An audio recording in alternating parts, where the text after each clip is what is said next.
Both poverty and riches are the offspring of thought. Chapter 2. Thoughts are things. The man who thought his way into partnership with Thomas A. Edison. Truly, thoughts are things, and powerful things. They are mixed with definiteness of purpose, persistence, and a burning desire for their translation into riches or other material objects.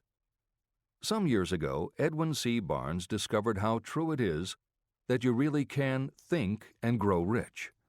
His discovery did not come about at one sitting. It came little by little, beginning with a burning desire to become a business associate of the great Thomas Edison. One of the chief characteristics of Barnes' desire was that it was definite. He wanted to work with Edison, not for him. Pay close attention to the story of how he turned his desire into reality, and you'll have a better understanding of the principles that lead to riches. When this desire, or this thought, first flashed into his mind, he was in no position to act upon it. Two problems stood in his way. He did not know Mr. Edison, and he did not have enough money to buy a train ticket to West Orange, New Jersey, where the famed Edison laboratory was located. These problems would have discouraged the majority of people from making any attempt to carry out the desire. But his was no ordinary desire. The Inventor and the Tramp.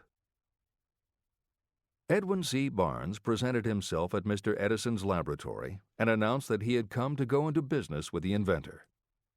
Years later, in speaking about that first meeting, Mr. Edison said about Barnes, "He stood there before me looking like an ordinary tramp, but there was something in the expression of his face which conveyed the impression that he was determined to get what he had come after.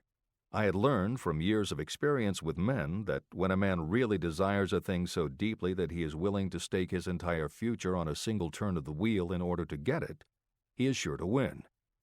I gave him the opportunity he asked for because I saw he had made up his mind to stand by until he succeeded. Subsequent events proved that no mistake was made."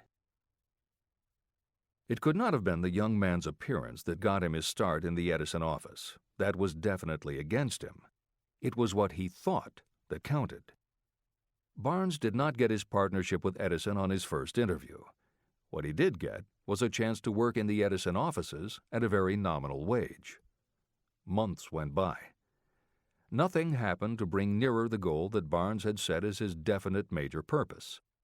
But something important was happening in Barnes' mind. He was constantly intensifying his desire to become the business associate of Edison. Psychologists have correctly said, when one is truly ready for a thing, it puts in its appearance.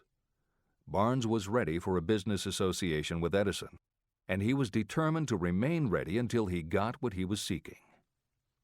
He did not say to himself, well, what's the use? I guess I'll change my mind and try for a salesman's job. But he did say, I came here to go into business with Edison, and I'll accomplish my goal if it takes the remainder of my life. He meant it. What a different story people would tell if only they would adopt a definite purpose and stand by that purpose until it had time to become an all-consuming obsession.